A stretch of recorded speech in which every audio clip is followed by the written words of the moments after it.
Hello guys, मैं हूं Amrapali Tripathi. Welcome to exam library channel. तो आज से हम हिस्ट्री की नई सीरीज स्टार्ट करने जा रहे हैं और जो भी आपके हिस्ट्री के इम्पोर्टेंट सारे क्वेश्चन हैं, सारे टॉपिक हैं, वो सारे मैं 1 बाय 1 कवर करती जाऊंगी। आपको हिस्ट्री के सारे इम्पोर्टेंट टॉपिक और इम्पोर्टेंट क्वेश्चन देखने को मिलेंगे और आप लोगों को मिस बिल्कुल नहीं करना है, उसको बार बार देखना है। और आप अच्छे से जानते हैं कि हमारे जो भारत की सबसे प्राचीन सभ्यता है, जो 4 सभ्यताओं में से एक है सिंधु घाटी सभ्यता, जो कि बहुत इम्पोर्टेंट है आपके लिए। तो बिल्कुल आपको स्किप नहीं करना है, बहुत अच्छे से देखना है और मुझे उम्मीद है आपको बहुत अच्छे से समझ में भी आएगा। तो आज हम फिर स्टार्ट करते हैं और देखते हैं सिंधु घाटी सभ्यता से जुड़े हुए कुछ बेसिक पॉइंट। तो फ्रेंड्स, स्टार्ट करते हैं। प्राचीन भारत, सिंधु घाटी सभ्यता। सिंधु घाटी सभ्यता के 3 नाम विशेष रूप से देखने को मिलते हैं। एक सिंधु घाटी सभ्यता, दूसरा हड़प्पा सभ्यता, तीसरा सिंधु एवं सरस्वती सभ्यता। अब ये जानते हैं कि इसका नाम सिंधु घाटी सभ्यता क्यों पड़ा, हड़प्पा सभ्यता क्यों पड़ा और सिंधु एवं सरस्वती सभ्यता क्यों पड़ा।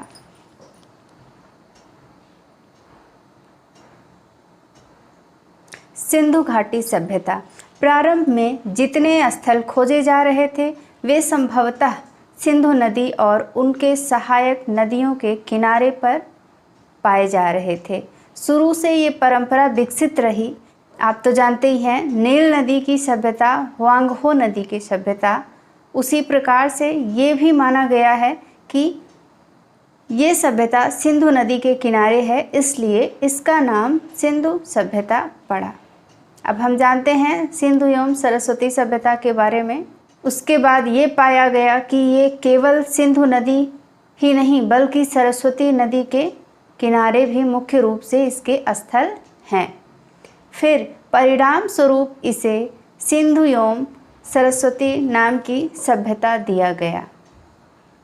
सिंधु एवं सरस्वती सभ्यता, जैसा कि ये नाम इतिहासकारों के बीच में ही प्रचलित रहे, बुक एवं इत्यादि ग्रंथों में इस नाम को बहुत कम ही जगह दी गई। ये नाम प्रचलित नहीं है। तो फिर हम आगे बढ़ते हैं। हड़प्पा सभ्यता सबसे चर्चित और महत्वपूर्ण नाम है।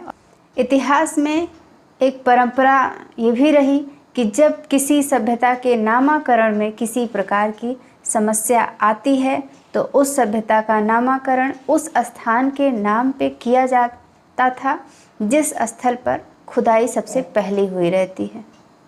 यह विश्व के साथ साथ भारत की सबसे प्राचीनतम सभ्यताओं में से एक है। इस सभ्यता की जानकारी से पहले वैदिक सभ्यता को हम प्राचीन सभ्यता के नाम से जानते थे। बाद में ब्रिटिश काल में इसे विभिन्न स्तरों पर खोजने की प्रक्रिया शुरू हुई। जब इस प्रक्रिया का पता चला तो यह ज्ञात हुआ कि भारत की ही नहीं बल्कि विश्व की 4 प्राचीन सभ्यताओं में से एक है। पहला हो गया नील नदी की सभ्यता, जिसे हम मिस्र की सभ्यता भी कहते हैं। मेसोपोटामिया की सभ्यता, चीन की सभ्यता, सिंधु घाटी की सभ्यता जो हमारे भारत की सभ्यता है।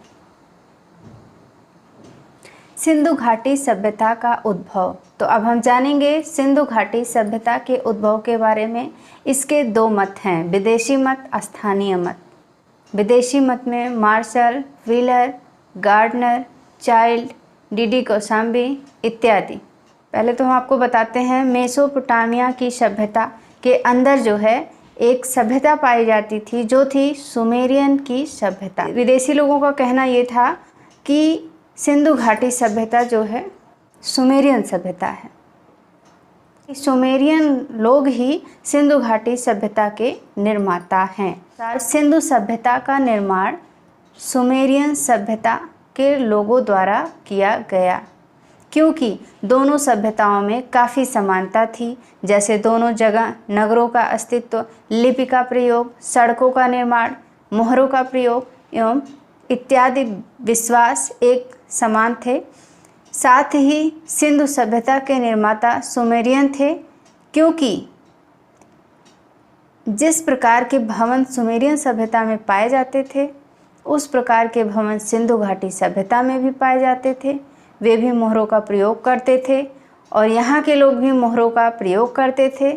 उनकी भी धार्मिक परंपरा भारत से मिलती थी। अब हम जानते हैं देसी मत के बारे में।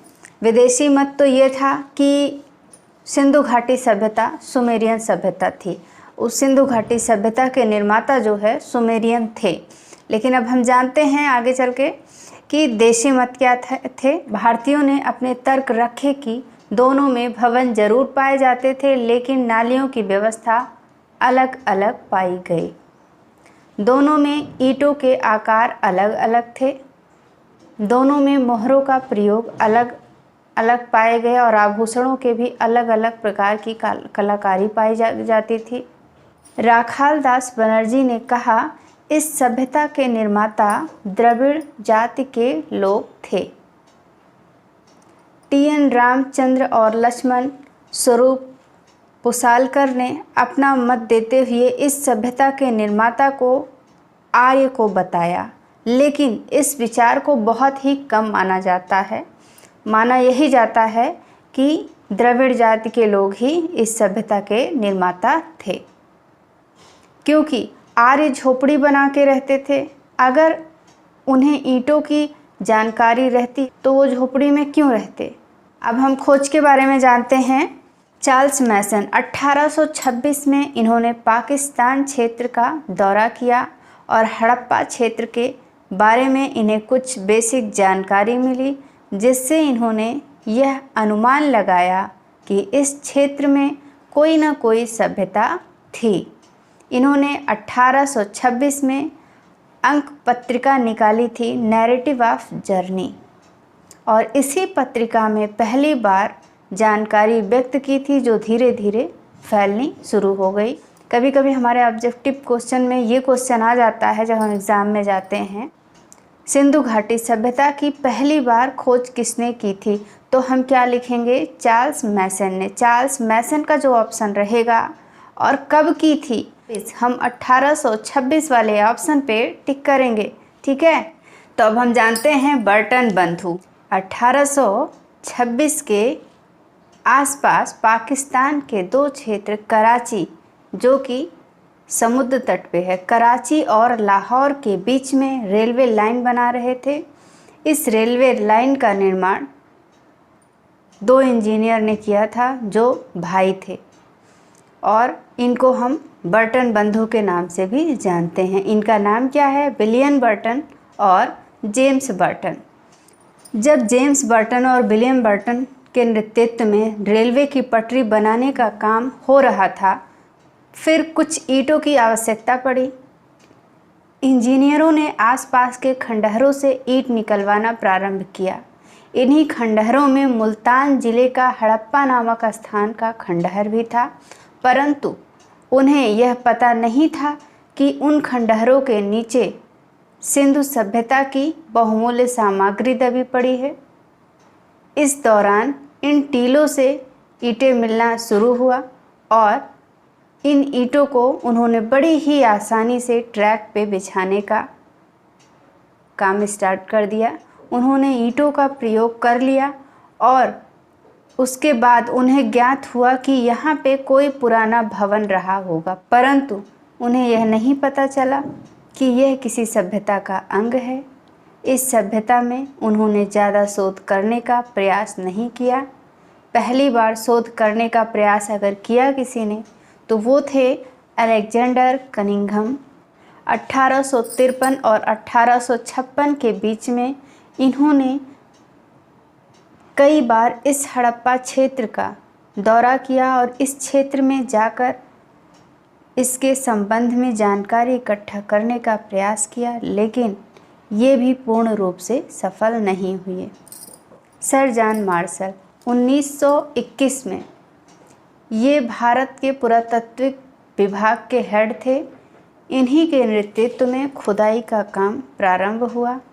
खुदाई के नेतृत्व करता दो भारतीय थे और जो 2 भारतीय थे नृत्यत्वकर्ता, उनका नाम था राय बहादुर दयाराम साहनी।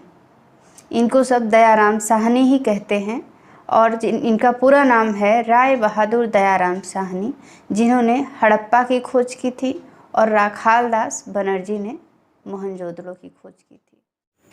तो फ्रेंड्स, आप लोगों को ये वीडियो कैसी लगी? अगर अच्छी लगी तो कमेंट करके ज़रूर बताइएगा, और किस टॉपिक पे आप लोग वीडियो देखना चाहते हैं और जिस टॉपिक पे सबसे ज़्यादा डिमांड होगी उस पर मैं वीडियो ज़रूर बनाऊंगी।